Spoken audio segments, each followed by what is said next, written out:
Supreme court of India की तरह high court of state के पास भी वास्ट पावर होती है और ये कई ऐसे फंक्शंस परफॉर्म करते हैं जो जुडिशियल भी होते हैं और नॉन जुडिशियल भी होते हैं।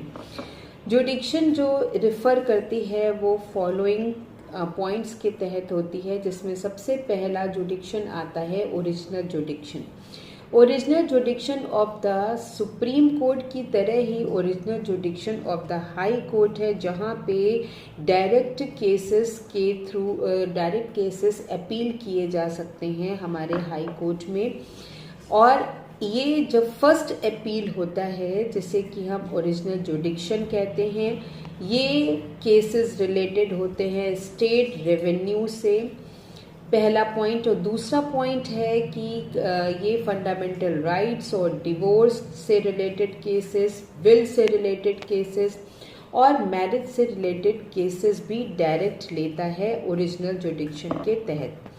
सेकेंड इसका पॉइंट है एपलेट जुडिक्शन, जिसमें कि सबऑर्डिनेट कोर्ट में से ट्रांसफरेबल केसेस जो होते हैं वो हमारे हाई कोर्ट में आते हैं। जिस तरीके से हमारे सुप्रीम कोर्ट के एपलेट जुडिक्शन के तहत सबऑर्डिनेट कोर्ट से और हाई कोर्ट से ट्रांसफरेबल केसेस वहाँ जाते हैं, उसी तरीके से हमारे हाई कोर्ट में सबऑर्डिनेट कोर्ट से रिलेटेड सिविल और क्रिमिनल केसेस भी यहाँ पर ले जाए जाते हैं।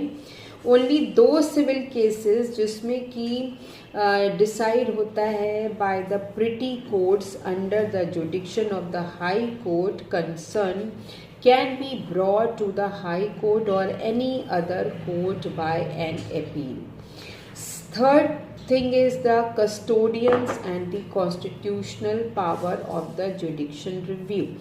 यानी हमारा जो भी कॉन्स्टिट्यूशन है उसके नॉर्म्स के अकॉर्डिंग ही हमारा लेजिस्लेचर, एग्जीक्यूटिव और जुडिक्शन वर्क करता है।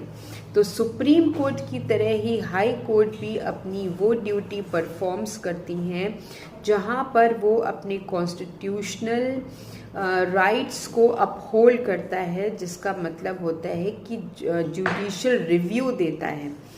ये जुडिशियल रिव्यू हाई कोर्ट अपने सबऑर्डिनेट कोर्ट्स को प्रोवाइड करता है।